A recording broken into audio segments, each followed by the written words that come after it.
অখিল গগৈ ভগৱান আহি কলেও নামানো আমি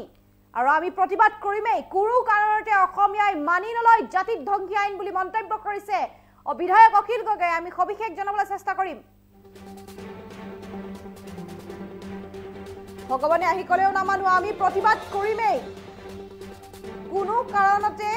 অসমীয়াই মানি নলয় জাতি ধ্বংসী আইন পুনৰ কাক লৈ খৰক হৈছে বিধায়ক অখিল গগৈ আৰু কাৰ বিৰুদ্ধে ইদৰে গৰজি উঠিল বিধায়ক অখিল গগৈ পুনৰ ডিজিপি জিপি সিঙক হকিয়াই দিলে অখিল গগৈ মুখ্যমন্ত্ৰী হিমন্ত বিশ্ব শৰ্মা আৰু প্ৰধানমন্ত্ৰী মোদীকো হকিয়নি অখিল গগৈ কোনো কাৰণতে আমি জাতি ধ্বংসী আইন মানি নলওঁ পুনৰ কাক লৈ খৰক বিধায়ক অখিল গগৈ মুখ্যমন্ত্ৰী হিমন্ত বিশ্ব শৰ্মা আৰু প্ৰধানমন্ত্ৰী নৰেন্দ্ৰ মোদীকো হকিয়নি আৰু জাতি ধ্বংসী আইন আখ্যা দিছে বিধায়ক অখিল গগৈয়ে কাক কোনো কাৰণতে এই আইন মানি নলওঁ বুলি হুংকাৰ প্ৰদান কৰিছে আৰু কাৰ বিৰোধিতাৰে অসমীয়াই প্ৰতিবাদ কৰিবই আৰু পৃথিৱীৰ কোনো শক্তিয়ে আমাক ৰাজনৈতিক অধিকাৰৰ পৰা বঞ্চিত কৰিব নোৱাৰে জিপি সিং বাদ দিয়ক মুখ্যমন্ত্ৰী বাদ দিয়ক প্ৰধানমন্ত্ৰী মোদীক বাদ দিয়ক ভগৱানে আহি কলেও সেইটো নহব আমি প্ৰতিবাদ কৰিমেই আমাৰ ওপৰত দাদাগিৰি কৰি বিদেশীৰ বুজা চাপি দিবলৈ চেষ্টা নচলাব আৰু কাক লৈ বিধায়ক অখিল গগৈৰ এই হুংকাৰ অখিল গগৈয়ে হকিয়াই দিলে জিপি সিং মুখ্যমন্ত্ৰীয়ে লগতে প্ৰধানমন্ত্ৰী মোদীকো পুনৰ কাক লৈ খৰক হৈছে বিধায়ক অখিল গগৈ গৰজি উঠিছে জাতি ধ্বংসী আইন বুলি কৈছে কাক আৰু ভগৱানে আহি কলেও নামানেও আমি প্ৰতিবাদ কৰিমেই কোনো কাৰণতে অসমীয়াই মানি নলয় জাতি ধ্বংসী আইন কাৰ বিৰুদ্ধে পুনৰ গৰজি উঠিল বিধায়ক অখিল গগৈ পুনৰ ডিজিপি জিপি সিঙক হকিয়াই দিলে অখিল গগৈয়ে মুখ্যমন্ত্ৰী হিমন্ত বিশ্ব শৰ্মা প্ৰধানমন্ত্ৰী মোদীকো হকিয়নি কোনো কাৰণতে আমি মানি নলওঁ জাতি ধ্বংসী আইন কাৰ বিৰুদ্ধে অসমীয়াই প্ৰতিবাদ কৰিবই পৃথিৱীৰ কোনো শক্তিয়ে আমাক ৰাজনৈতিক অধিকাৰৰ পৰা বঞ্চিত কৰিব নোৱাৰে জিপি সিং বাদ দিয়ক মুখ্যমন্ত্ৰী বাদ দিয়ক প্ৰধানমন্ত্ৰী মোদীকো বাদ দিয়ক ভগৱানে আহি কলেও সেইটো নহব আমি প্ৰতিবাদ কৰিমেই আমাৰ ওপৰত দাদাগিৰি কৰি বিদেশীৰ বুজা জাপি দিবলৈ চেষ্টা নচলাব কাক লৈ বিধায়ক অখিল গগৈয়ে হুংকাৰ আৰু অখিল গগৈয়ে হকিয়াই দিলে ডিজিপি মুখ্যমন্ত্ৰী আৰু প্ৰধানমন্ত্ৰী নৰেন্দ্ৰ মোদীকো আমাৰ লগত এই সন্দৰ্ভত অখিল গগৈৰ মন্তব্য আছে আমি মন্তব্য শুনাইছো মই ভাবো যে আমাৰ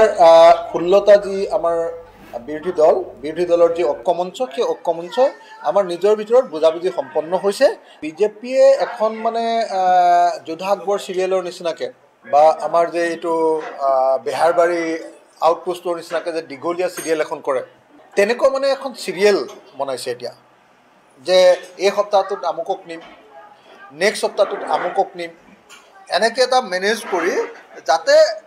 অপজিশ্যন বিশেষকৈ কংগ্ৰেছ দলটোক যাতে অস্থিৰতাৰ মাজত ৰাখিব পাৰে মানুহৰ মাজত যাতে কনফিউজনৰ সৃষ্টি হয় মানুহে যাতে 2024ৰ লোকসভা নিৰ্বাচনটোত বিৰোধী পক্ষ দুৰ্বল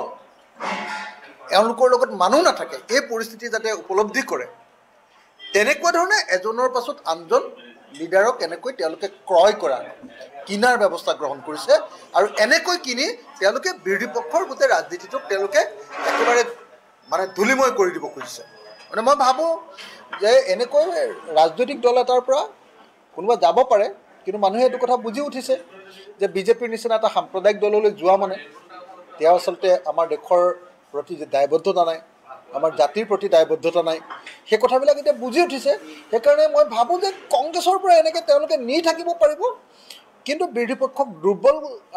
কৰিব নোৱাৰিব যদিহে আমি বিৰোধী পক্ষক সঠিকভাৱে ৰণকৌশল ৰচনা কৰিব পাৰোঁ নিৰ্বাচন আৰু এইদৰে দেখিবলৈ পোৱা গৈছে পুনৰ কাক লৈ খৰক হৈছে অখিল গগৈ ভগৱান আহি কলেও কা নামানো বুলি কৈছে জাতি ধ্বংসী আইন কোনো কাৰণতে মানি নলয় অখিল গগৈয়ে আৰু কাৰ বিৰুদ্ধে পুনৰ গৰজি উঠিছে বিধায়ক অখিল গগৈ পুনৰ ডিজিপি জিপি সিঙক হকিয়াই দিলে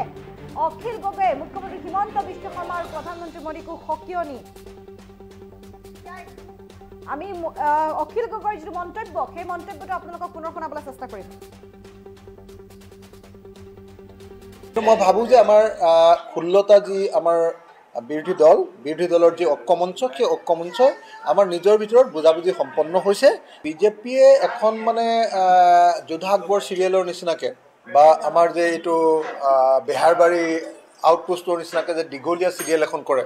তেনেকুৱা মানে এখন চিৰিয়েল বনাইছে এতিয়া, যে এই সপ্তাহটোত আমুকক নিম,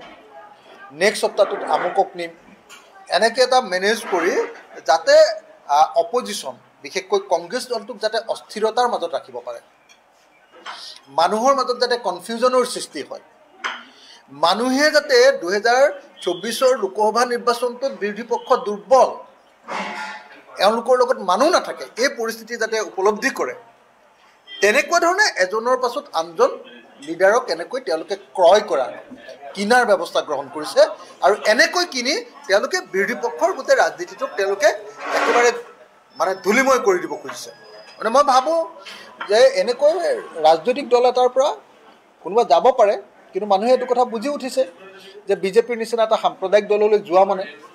তেওঁ আচলতে আমাৰ দেশৰ প্ৰতি যে দায়বদ্ধতা নাই, আমাৰ জাতিৰ প্ৰতি দায়বদ্ধতা নাই, সেই কথাবিলাক এতিয়া বুজি উঠিছে। সেইকাৰণে মই ভাবোঁ যে কংগ্ৰেছৰ পৰা এনেকৈ তেওঁলোকে নি থাকিব পাৰিব, কিন্তু বিৰোধী পক্ষক দুৰ্বল কৰিব নোৱাৰিব যদিহে আমি বিৰোধী পক্ষক সঠিকভাৱে ৰণকৌশল ৰচনা কৰিব পাৰোঁ নিৰ্বাচন।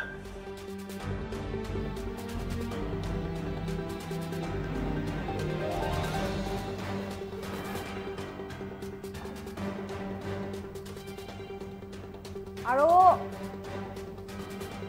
এয়া আছিল অখিল গগৈৰ মন্তব্য বিজেপিক লৈ। কিন্তু এইখিনিতে আমি এটা জনাব লাগিব যে কাক লৈ গৰজি উঠিছে অখিল গগৈ, কোনো কাৰণতে অসমীয়াই মানি নলয় জাতি ধ্বংসী আইন, আৰু কাৰ বিৰুদ্ধে পুনৰ গৰজি উঠিছে আমি এই মুহূৰ্তত কা সন্দৰ্ভত অখিল গগৈয়েনো কি কৈছিল, আমি আপোনালোকক বিৰোধী সন্দৰ্ভত কি কৈছে শুনালোঁ, কিন্তু কা সন্দৰ্ভত অখিল গগৈ গৰজি উঠিছে, কাক লৈ অখিল গগৈয়ে কি কৈছিল সেয়া আমি আপোনালোকক শুনাবলৈ চেষ্টা কৰিম। মই মানে ইয়াৰ আগতে JP সিঙৰ টুইট সম্পৰ্কে ৰাজহুৱাকৈ কৈছোঁ। সেইদিনা আচলতে আকস্মিকভাৱে সাংবাদিকসকলে মোক প্ৰশ্নটো সুধিছিলে, মই গম পোৱা নাছিলোঁ তেতিয়া, আকস্মিকভাৱে মোক সুধিছিলে আৰু মই নিজে আচৰিত হৈছিলোঁ যে এজন পুলিচ প্ৰধানে এনেকুৱা এটা সংবিধান বিৰোধী কথা কোৱাৰ অধিকাৰ ক'ত পালে। সংবিধান বিৰোধী কথা কোৱা, বন্ধ, প্ৰতিবাদ, ধৰ্ণা, ধৰ্মঘট, অনশন, পদযাত্ৰা, এইবিলাকতো আপোনালোকে আমি সকলোৱে জানো যে এইবিলাক গণতান্ত্ৰিক আন্দোলন এটাৰ পাৰ্ট। কিন্তু সেই গণতান্ত্ৰিক আন্দোলন এটা কৰিবলৈ যাওঁতে যদি আমি কেতিয়াবা ক'ৰবাত ভঙা চিঙা কৰোঁ, ধ্বংসলীলা কৰোঁ কোনোবা আন্দোলনকাৰীয়ে, তেতিয়াহ'লে কিবা এটা তাৰ ওপৰত ব্যৱস্থা ল'ব পাৰে।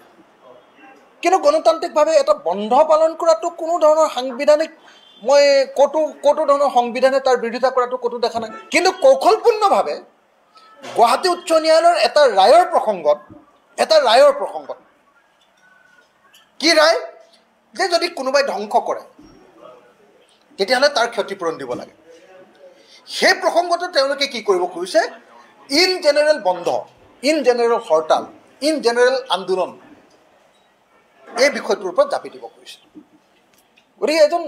DGPয়ে, এজন পুলিচ প্ৰধানে এজন ৰাজনৈতিক ব্যক্তিৰ নিচিনাকৈ এনেকুৱা ধৰণৰ এটা সাংবিধানিক মুৰব্বী পদ এটাত থাকে এনেকুৱা ধৰণৰ অসাংবিধানিক কথা বতৰা কোৱাটো একেবাৰে অগণতান্ত্ৰিক, স্বৈৰতান্ত্ৰিক আৰু ফেচিটাৰী। আপুনি আমাক ভাবুকি দি আমাৰ প্ৰতিবাদ কৰাৰ যি মৌলিক অধিকাৰ, আমাৰ যি সাংবিধানিক অধিকাৰ, সেই অধিকাৰৰ পৰা আমাক বঞ্চিত কৰিব পাৰিম বুলি আপুনি নাভাবিব। ইমান সহজ নহয় অসমীয়া জাতিটো, এই কাম আপুনি কৰিব নোৱাৰিব। আপুনি যদি ভাবিছে যে ধমকি দি অসমীয়া জাতিক ঠাণ্ডা কৰি দিম, এইটো নহ'ব, নোৱাৰে আপুনি।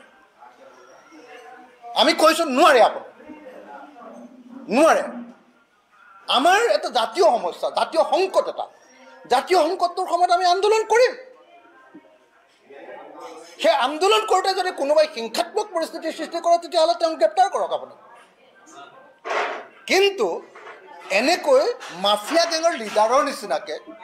জনগণক ভয়ত ৰাখিব, এই কথাটো নহ'ব, অসমত অন্তত নহ'ব, আৰু যেতিয়ালৈকে আমি জীয়াই আছোঁ এইটো নহ'ব, এইটো নহ'ব, স্পষ্ট কথা। নাম্বাৰ 1। নাম্বাৰ 2, এতিয়া প্ৰত্যেক প্ৰতিটো সংগঠনৰ বিশেষকৈ যিবিলাক আপোচবিহীন সংগঠনৰ নেতৃবৰ্গক মাতি নি থানালৈ নটিচ দিছে 107 109 IPC নটিচ দি লৈ গৈছে নটিচ দি মাতি নি প্ৰত্যেকজন মানুহৰ পৰা চহী ল'ব খুজিছে যে আন্দোলন নকৰোঁ আৰে জৰুৰীকালীন অৱস্থা চলি আছে নেকি আৰে হিটলাৰ ৰাজ চলি আছে নেকি ইয়াতে স্বৈৰতন্ত্ৰ হিমন্ত বিশ্ব মোদীয়ে অসমত মানুহক মাত পাতিবলৈ নিদিয়ে নেকি আৰু সেই গেঙৰ লিডাৰ কি জেপি সিং নেকি এই কথা নেকি এটো নহব আমি অসমীয়া জাতিয়ে আমাৰ বিৰুদ্ধে কৰা ষড়যন্ত্ৰৰ বিৰুদ্ধে প্ৰতিবাদ কৰে আমাৰ পূৰ্ণ অধিকাৰ আছে কিন্তু যদি প্ৰতিবাদত কোনোবাই হিংসাত্মক পৰিস্থিতিৰ সৃষ্টি কৰে নিশ্চয় পুলিচৰ একশ্যন লোৱাৰ অধিকাৰ আছে সেইটো কৰিব পাৰিব কিন্তু এজে হ'ল কোনোবাই প্ৰতিবাদ কৰিব ধৰ্মঘট কৰিব ধৰ্ণা দিব হৰতাল কৰিব বন্ধ দিব আৰু তাক তেওঁলোকে মাফিয়া গেঙৰ নিচিনাকৈ ভয় খুৱাব যে এইটো নোৱাৰিবা এইটো নহ'ব পৃথিৱীৰ কোনো শক্তিয়ে আমাক আমাৰ ৰাজনৈতিক অধিকাৰৰ পৰা বঞ্চিত কৰিব নোৱাৰে ইয়াত জিপি সিং বাদ দিয়ক হিমন্ত বিশ্ব বাদ দিয়ক নৰেন্দ্ৰ মোদী বাদ দিয়ক ভগৱানে আহি ক'লেও এইটো নহ'ব আমি আমাৰ নিজৰ ৰাজনৈতিক অধিকাৰ আমি হেৰি কৰিম সাব্যস্ত কৰিম আমাৰ বিৰুদ্ধে যি কাণ জাপি দিব খুজিছে তাৰ বিৰুদ্ধে আমি প্ৰতিবাদ কৰিম বিশালাকৰণ কৰিম সৰ্বাত্মক ধৰণে প্ৰতিবাদ কৰিম কিন্তু যদিহে আমি হিংসাত্মক পৰিস্থিতিৰ সৃষ্টি কৰোঁ তেতিয়াহ'লে আমাক গ্ৰেপ্তাৰ কৰক কিন্তু আগতে ভাবুকি দি মাফিয়া গেঙৰ লিডাৰৰ নিচিনাকৈ জিপি সিঙে যদি ভাবিছে যে অসমীয়া জাতিক ঠাণ্ডা কৰিম তেতিয়াহ'লে তেওঁ মূৰ্খৰ স্বৰ্গত বাস কৰিছে আমাক নোৱাৰে অসমীয়া জাতিক নোৱাৰে ই এটা অদমিত জাতি এই জাতিয়ে আপোনালোকে মনত ৰাখিব যে পথৰুঘাটৰ পৰা অসম আন্দোলনৰ পৰা 42ৰ স্বাধীনতা আন্দোলনৰ পৰা ভাৰতৰ স্বাধীনতা আন্দোলনৰ পৰা প্ৰত্যেকটো চিপাহী বিদ্ৰোহৰ পৰা প্ৰত্যেকটো গুৰুত্বপূৰ্ণ ভাৰতবৰ্ষৰ ৰাজনৈতিক অধিকাৰ সাব্যস্ত কৰা আন্দোলনত অংশগ্ৰহণ কৰিছে ই এটা অদমিত জাতি এই জাতিয়ে কেতিয়াও কাৰো দাদাগিৰিত নিজৰ প্ৰতিবাদ সাব্যস্ত কৰিবলৈ এৰি নিদিয়ে গতিকে আমি জিপি সিঙক সকীয়াই দিছোঁ মুখ্যমন্ত্ৰী হিমন্ত বিশ্ব শৰ্মাক সকীয়াই দিছোঁ প্ৰধানমন্ত্ৰী নৰেন্দ্ৰ মোদীক সকীয়াই দিছোঁ যে আমাৰ ওপৰত দাদাগিৰি কৰি এনেকৈ তোমালোকে আমাৰ ওপৰত বিদেশীৰ বোজা জাপি দিবলৈ চেষ্টা নকৰিবা কাৰোৰ দাদাগিৰিত ভয় কৰা জাতি অসমীয়া নহয় আৰু এয়া আছিল বিধায়ক অখিল গগৈৰ মন্তব্য বিধায়ক অখিল গগৈ পুনৰ গৰজি উঠিছে পুনৰ কাক লৈ হুংকাৰ দিছে মুখ্যমন্ত্ৰী হিমন্ত বিশ্ব শৰ্মাক ডিজিপি জিপি সিঙক তেওঁ কৈছে যে ভগৱান আহি ক'লেও নামানো আমি প্ৰতিবাদ কৰিমেই কাক লৈ পুনৰ হুংকাৰ বিধায়ক অখিল গগৈ কোনো কাৰণে অসমীয়াই মানি নলয় জাতিক ধমকিয়াই কাৰ বিৰুদ্ধে পুনৰ গৰজি উঠিল বিধায়ক অখিল গগৈ পুনৰ ডিজিপি জিপি সিঙক সকীয়াই দিলে অখিল গগৈয়ে মুখ্যমন্ত্ৰী হিমন্ত বিশ্ব শৰ্মা প্ৰধানমন্ত্ৰী মোদীকো সকীয়নি কোনো কাৰণতে আমি মানি নলওঁ জাতিক ধমকিয়াই কাৰ বিৰোধিতাৰে অসমীয়াই প্ৰতিবাদ কৰিবই বুলি মন্তব্য কৰিছে আৰু পৃথিৱীৰ কোনো শক্তিয়ে আমাক ৰাজনৈতিক অধিকাৰৰ পৰা বঞ্চিত কৰিব নোৱাৰে ডিজিপি জিপি সিঙক বাদ দিয়ক মুখ্যমন্ত্ৰীক বাদ দিয়ক প্ৰধানমন্ত্ৰী মোদীকো বাদ দিয়ক ভগৱান আহি ক'লেও সেইটো নহ'ব আমি প্ৰতিবাদ কৰিমেই আমাৰ ওপৰত দাদাগিৰি কৰি বিদেশীৰ বোজা জাপি দিবলৈ চেষ্টা নচলাব কাক লৈ বিধায়ক অখিল গগৈৰ এই হুংকাৰ আৰু অখিল গগৈয়ে সকীয়াই দিছে ডিজিপি জিপি সিং মুখ্যমন্ত্ৰী আৰু প্ৰধানমন্ত্ৰী মোদীকো আৰু মন্তব্যটো পুনৰ শুনাবলৈ চেষ্টা কৰিম মই মানে ইয়াৰ আগতে জিপি সিঙৰ টুইট সম্পৰ্কে ৰাজহুৱাকৈ কৈছোঁ সেইদিনা আচলতে আকস্মিকভাৱে সাংবাদিকসকলে মোক প্ৰশ্নটো সুধিছিলে মই গম পোৱা নাছিলোঁ তেতিয়া আকস্মিকভাৱে মোক সুধিছিলে আৰু মই নিজে আচৰিত হৈছিলোঁ যে এজন পুলিচ প্ৰধানে এনেকুৱা এটা সংবিধান বিৰোধী কথা কোৱাৰ অধিকাৰ ক'ত পালে সংবিধান বিৰোধী কথা কোৱা বন্ধ প্ৰতিবাদ ধৰ্ণা ধৰ্মঘট অনশন পদযাত্ৰা এইবিলাকতো আপোনালোকে আমি সকলোৱে জানো যে এইবিলাক গণতান্ত্ৰিক আন্দোলন এটাৰ পাৰ্ট কিন্তু সেই গণতান্ত্ৰিক আন্দোলন এটা কৰিবলৈ যাওঁতে যদি আমি কেতিয়াবা ক'ৰবাত ভঙা চিঙা কৰোঁ ধ্বংসলীলা কৰোঁ কোনোবা আন্দোলনকাৰীয়ে তেতিয়াহ'লেহে কিবা এটা তাৰ ওপৰত ব্যৱস্থা ল'ব পাৰে কিন্তু গণতান্ত্ৰিকভাৱে এটা বন্ধ পালন কৰাটো কোনো ধৰণৰ সাংবিধানিক মই ক'তো ধৰণৰ সংবিধানে তাৰ বিৰোধিতা কৰাটো ক'তো দেখা নাই। কিন্তু কৌশলপূৰ্ণভাৱে গুৱাহাটী উচ্চ ন্যায়ালয়ৰ এটা ৰায়ৰ প্ৰসংগত কি ৰায়, যে যদি কোনোবাই ধ্বংস কৰে তেতিয়াহ'লে তাৰ ক্ষতিপূৰণ দিব লাগে। সেই প্ৰসংগটো তেওঁলোকে কি কৰিব খুজিছে, ইন জেনেৰেল বন্ধ, in general hartal, in general আন্দোলন, এই বিষয়টোৰ ওপৰত জাপি দিব খুজিছে। গতিকে এজন DGPয়ে, এজন পুলিচ প্ৰধানে এজন ৰাজনৈতিক ব্যক্তিৰ নিচিনাকৈ এনেকুৱা ধৰণৰ এটা সাংবিধানিক মুৰব্বী পদ এটাত থাকে এনেকুৱা ধৰণৰ অসাংবিধানিক কথা বতৰা কোৱাটো একেবাৰে অগণতান্ত্ৰিক, স্বৈৰতান্ত্ৰিক আৰু ফেচিটাৰী। আপুনি আমাক ভাবুকি দি আমাৰ প্ৰতিবাদ কৰাৰ যি মৌলিক অধিকাৰ, আমাৰ যি সাংবিধানিক অধিকাৰ, সেই অধিকাৰৰ পৰা আমাক বঞ্চিত কৰিব পাৰিম বুলি আপুনি নাভাবিব। ইমান সহজ নহয় অসমীয়া জাতিটো। এই কাম আপুনি কৰিব নোৱাৰিব। আপুনি যদি ভাবিছে যে ধমকি দি অসমীয়া জাতিক ঠাণ্ডা কৰি দিম, এইটো নহ'ব, নোৱাৰে আপুনি। আমি কৈছোঁ নোৱাৰে আপুনি, নোৱাৰে। আমাৰ এটা জাতীয় সমস্যা, জাতীয় সংকট এটা, জাতীয় সংকটটোৰ সময়ত আমি আন্দোলন কৰিম। সেই আন্দোলন কৰোঁতে যদি কোনোবাই হিংসাত্মক পৰিস্থিতিৰ সৃষ্টি কৰে তেতিয়াহ'লে তেওঁক গ্ৰেপ্তাৰ কৰক আপুনি। কিন্তু এনেকৈ মাফিয়া গেঙৰ লিডাৰৰ নিচিনাকৈ জনগণক ভয়ত ৰাখিব, এই কথাটো নহ'ব। অসমত অন্তত নহ'ব,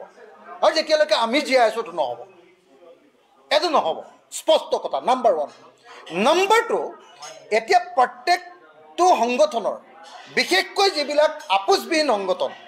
সংগঠনৰ নেতৃবৰ্গক মাতি নি থানালৈ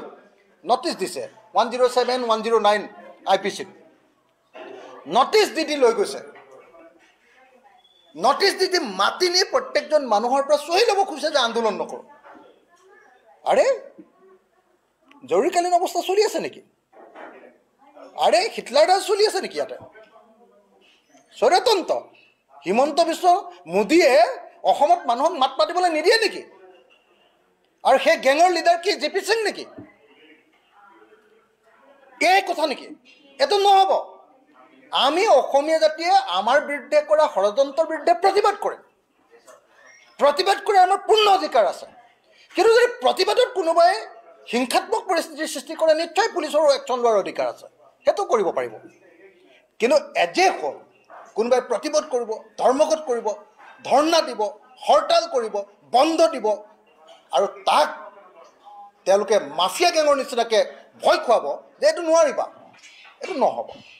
পৃথিৱীৰ কোনো শক্তিয়ে আমাক আমাৰ ৰাজনৈতিক অধিকাৰৰ পৰা বঞ্চিত কৰিব নোৱাৰে। ইয়াত JP সিং বাদ দিয়ক, হিমন্ত বিশ্ব বাদ দিয়ক, নৰেন্দ্ৰ মোদী বাদ দিয়ক, ভগৱানে আহি ক'লেও এইটো নহ'ব, এইটো নহ'ব। আমি আমাৰ নিজৰ ৰাজনৈতিক অধিকাৰ আমি কৰিম, সাব্যস্ত কৰিম। আমাৰ বিৰুদ্ধে যি কাণ জাপি দিব খুজিছে তাৰ বিৰুদ্ধে আমি প্ৰতিবাদ কৰিম, বিশালাকাৰত কৰিম, সৰ্বাত্মক ধৰণে প্ৰতিবাদ কৰিম। কিন্তু যদিহে আমি হিংসাত্মক পৰিস্থিতিৰ সৃষ্টি কৰোঁ তেতিয়াহ'লে আমাক গ্ৰেপ্তাৰ কৰক। কিন্তু আগতে ভাবুকি দি মাফিয়া গেঙৰ লিডাৰৰ নিচিনাকৈ JP সিঙে যদি ভাবিছে যে অসমীয়া জাতিক ঠাণ্ডা কৰিম, তেতিয়াহ'লে তেওঁ মূৰ্খৰ স্বৰ্গত বাস কৰিছে। আমাক নোৱাৰে, অসমীয়া জাতিক নোৱাৰে। ই এটা অদমিত জাতি। এই জাতিয়ে আপোনালোকে মনত ৰাখিব যে পথৰুঘাটৰ পৰা অসম আন্দোলনৰ পৰা, 42ৰ স্বাধীনতা আন্দোলনৰ পৰা, ভাৰতৰ স্বাধীনতা আন্দোলনৰ পৰা, প্ৰত্যেকটো চিপাহী বিদ্ৰোহৰ পৰা, প্ৰত্যেকটো গুৰুত্বপূৰ্ণ ভাৰতবৰ্ষৰ ৰাজনৈতিক অধিকাৰ সাব্যস্ত কৰা আন্দোলনত অংশগ্ৰহণ কৰিছে। ই এটা অদমিত জাতি। এই জাতিয়ে কেতিয়াও কাৰো দাদাগিৰিত নিজৰ প্ৰতিবাদ সাব্যস্ত কৰিবলৈ এৰি নিদিয়ে। গতিকে আমি JP সিঙক সকীয়াই দিছোঁ, মুখ্যমন্ত্ৰী হিমন্ত বিশ্ব শৰ্মাক সকীয়াই দিছোঁ, প্ৰধানমন্ত্ৰী নৰেন্দ্ৰ মোদীক সকীয়াই দিছোঁ যে আমাৰ ওপৰত দাদাগিৰি কৰি এনেকৈ তোমালোকে আমাৰ ওপৰত বিদেশীৰ বোজা জাপি দিবলৈ চেষ্টা নকৰিবা। কাৰো দাদাগিৰিত ভয় কৰা জাতি অসমীয়া নহয়।